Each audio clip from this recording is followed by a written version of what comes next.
Welcome to Publishing Pulse. Let's start with the major business moves reshaping the industry. Civica Media just bought Greenleaf Book Group and Amplify Publishing Group, two well-known hybrid publishers. If you're not familiar with hybrid publishing, it's the middle ground between traditional publishing and self-publishing. Authors often invest their own money but get services and distribution they wouldn't have on their own. What makes this interesting is that it's private equity money coming in. Someone looked at hybrid publishing and decided there's real money to be made there. That could legitimize the model more, or it could change it in ways that make it less author-friendly. In September, the all-volunteer staff at Archway Editions, an imprint of Powerhouse Books, left due to poor workplace conditions. This is part of a bigger conversation happening in publishing about working conditions, pay, and sustainability. Publishing has always had a reputation for being a passion industry where people accept low pay, and there's more pushback on that now. Things are happening in the retail space. Barnes & Noble opened 32 stores so far in 2025 and plans to open 28 more before December. That's a lot of physical retail expansion at a time when most people assumed bookstores were dying. Clearly, they've found a formula that works.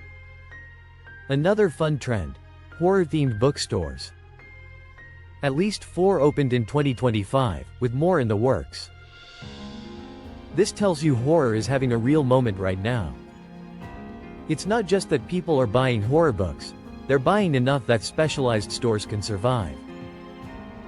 In genre news, Rebecca Yarros continues to dominate the bestseller lists.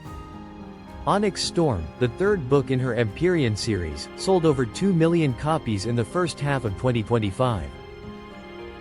Romantasy as a genre has gone from niche to absolutely massive in just a couple years, and Yarros is leading that charge.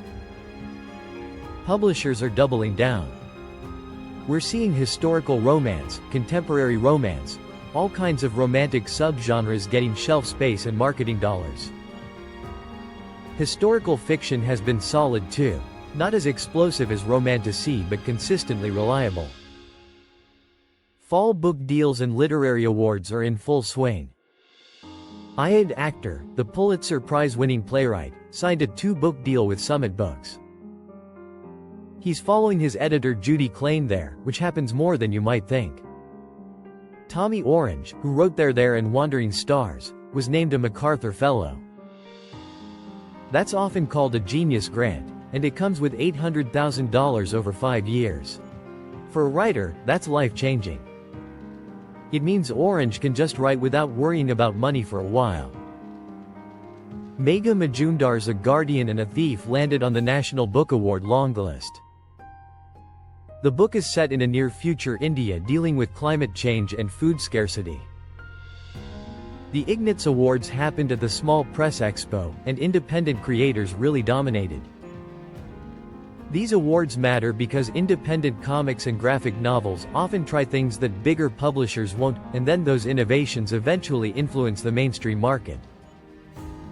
Mary Roach released Replaceable You, about the science of human body enhancement. Roach has a devoted following for her science humor books, so this should do well. Susan Orlean has a new memoir called Joyride. Orlean wrote the library book, which was successful, and she's been a staff writer at The New Yorker for decades. Books about writing and creativity usually find an audience with other writers and creative people. Brandon Stanton, who created Humans of New York, has a new book out called Dear New York. He's had 4 #1 New York Times bestsellers, so publishers know he can deliver. His photography and storytelling have a huge following on social media, which translates to book sales. Anna North has just released the book Bog Queen, which is getting strong reactions from indie booksellers. North wrote Outlawed, which was a New York Times bestseller, so she's got an established audience. Nicholas Sparks has co-written a new book with M. Night Shyamalan, which is a twist. Say what you want about his books, but Sparks has one of the most reliable readerships in publishing. Lily King's Heart the Lover has indie booksellers excited. It's the #1 pick for October 2025's Indie Next List. The Indie Next List is basically bookstore employees recommending titles, and when they get behind a book, it can make a real difference. Joy Harjo, the poet and activist, released Girl Warrior. Harjo was the US Poet Laureate, so she's got name recognition beyond just poetry readers. Some sad news this season. British author Dame Jilly Cooper died on October 5 at age 88. Her Rutshire Chronicles series was hugely popular in romantic fiction in the UK.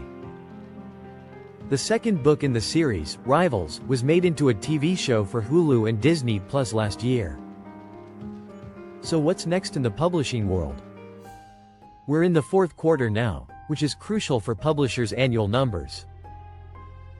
Books that came out in October and early November have time to build word of mouth before people start buying gifts in December. Publishers are positioning their big bets for holiday sales, and we'll be watching to see which titles gain traction. We'll be tracking how these trends develop as we head into the busiest selling season of the year. Those were your fall publishing highlights. Thanks for watching. Please subscribe for more regular updates on the publishing industry.